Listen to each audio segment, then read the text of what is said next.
자기 정죄는 이제 그만. 2022년 7월 30일. 주님, 우리에게 주시는 비전과 사인들에 우리가 집중할 수 있도록 도와주옵소서. 주님은 우리에게 용기를 주시고자 비전과 사인들을 보내주시는 것이니 그것들을 잘 해석할 수 있도록 도와주옵소서. 아멘.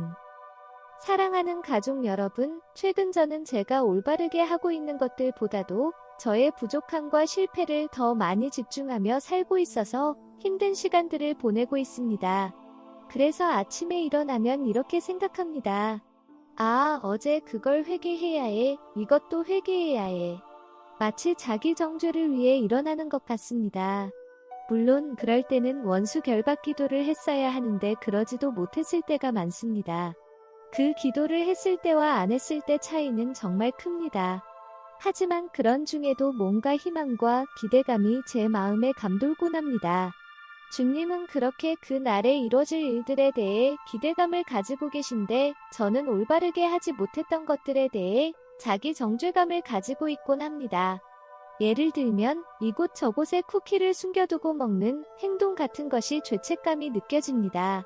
나는 그러고 싶지 않은데 내 양심과 생각이 깨끗하고 건강해졌으면 하는데 그래서 주님의 음성을 더욱 분명하게 듣고 싶은데 하는 생각에 잠깁니다. 때때로 제가 뭔가를 먹는 것을 참아야 하는데 참지 못하고 욕구에 굴복하게 될 때 주님의 음성을 듣는 게 흐릿해지고 평소에 제가 듣는 주님의 음성처럼 선명하지 않을 때가 있습니다. 저는 정말로 정확하게 듣기를 원하거든요.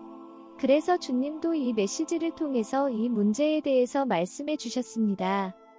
그리고 흥미로운 일이 있었는데 저희 공동체의 한 자매가 꿈을 꿨는데 주님의 메시지가 모든 나라의 모든 사람들에게 전해지는 것을 보았다고 합니다. 와우, 주님, 그렇게 되는 것을 꼭 보고 싶습니다. 부디 도와주세요. 주님이 있는 곳에 제가 있고 분명하게 주님을 들을 수 있도록 도와주세요. 주님, 저는 믿고 싶습니다. 부디 저를 도와주세요. 예수님께서 말씀하셨습니다. 계속 일하기 바란다. 그러면 그 꿈이 이루어지는 것을 보게 될 것이다. 이것은 비밀이다. 나의 감정을 가지고 내 품에 흔들림 없이 머물러 있으라. 이것이 열쇠다. 주님, 제가 아는 건 전쟁으로 인해 피해를 입은 사람들의 고통, 특히 나이지리아에서 그렇습니다. 클레어, 세상은 슬퍼하고 있다. 죽음이 도처에 있기 때문이다. 그리고 고통과 죽음이 있는 곳에 나도 함께하고 있다. 너는 이것을 믿느냐? 물론입니다, 주님. 악마들이 이 세상을 위해 계획해둔 것들로 인해 내 마음이 부서진다. 하지만 원수는 자신이 원하는 모든 것을 얻지는 못할 것이다. 그럼에도 불구하고 다치거나 죽게 되는 사람들에게는 비극이다. 가족들은 뿔뿔이 흩어지고 아이들은 알지 못하는 곳으로 끌려가고 학대당하고 노예로 팔려진다. 이 얼마나 비극인지 모른다.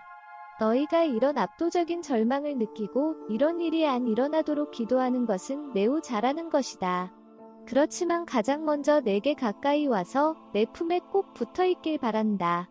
너 자신을 실패자라고 자꾸 생각하면 너는 내게 가까이 붙어있을 수 없게 된다. 너희 모두가 자신에 대해 부족함을 느끼고 있고 그래서 낙담하고 우울해지고 내게서 숨고 싶은 마음이 드는 것을 나는 이해한다. 이건 신드롬 같은 것인데 자신이 너무도 무가치하다는 느낌이 들게 한다. 나는 이 거짓말을 너희 안에서 제거하길 원한다. 그래서 더 이상 너희가 내 메시지를 듣기에 적합하지 않고 심지어 내 메시지를 알리고 싶지도 않다라는 느낌을 느끼지 않도록 해주고 싶다. 사실이 간단하다. 아무도 자신이 가치 있다고 생각하지 않는다. 그러니 그런 가치는 던져버리고 변화를 만들어왔던 너희를 향한 내 압도적인 사랑을 깨닫기 바란다. 아침에 아무런 두려움 없이 내게 달려오기 바란다. 작은 어린아이처럼 내 품으로 뛰어들어오고 잔뜩 기뻐하며 이렇게 소리를 질렀으면 좋겠다.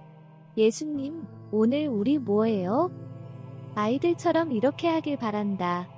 어제 너희가 무엇을 잘못했는지 평가하는 대신 어떻게 회개를 할 것인지 알아내기 위해 노력하는 대신 이렇게 잘못했는데도 하나님께 어떻게 받아들여질 수 있는지 생각하는 대신 어린 아이처럼 내 품으로 달려들어오길 바란다.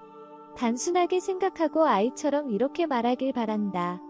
예수님, 오늘은 제가 좀 더 잘할 수 있을 것 같아요. 더 잘하고 싶은 마음이 되게 도와주세요. 주님을 사랑하는 마음으로 더 많이 포기하고 더 높이 날아갈 수 있는 마음이 되게 도와주세요. 이렇게 하면 완벽하다. 이제 너희의 생각을 내게, 그리고 내가 하고 있는 일과 내가 하고자 원하는 것에 못 박듯이 집중하길 바란다. 우리의 파트너십을 축하하길 바란다. 우리가 함께 기도하는 것을 기대하고 우리가 함께 일하는 것을 기대하고 기다리라. 내가 너희를 무조건적으로 받아들였으니 너희도 나를 무조건적으로 받아들이기 바란다. 너희가 자기 자신을 잘 통제하면서 살아간다면 그것에 대해 물론 나는 감사할 것이다. 하지만 함께 일하는 우리의 관계는 그것에 달려있는 게 아니다. 나의 신실함과 그 신실함에 대한 너희의 협조에 달려있다. 이 사실을 너희가 믿어주면 좋겠다. 그리고 우리가 함께 하고 있는 일에 대해 흥분과 기대를 가져주면 좋겠다. 그래서 내가 그 자매에게 그 꿈을 보내준 것이다. 나를 믿으라. 이것이 하나님의 일을 하는 것이다. 나를 믿는다는 것은 헛된 행동이 아니다. 오히려 다가올 일들을 준비하는 것이다.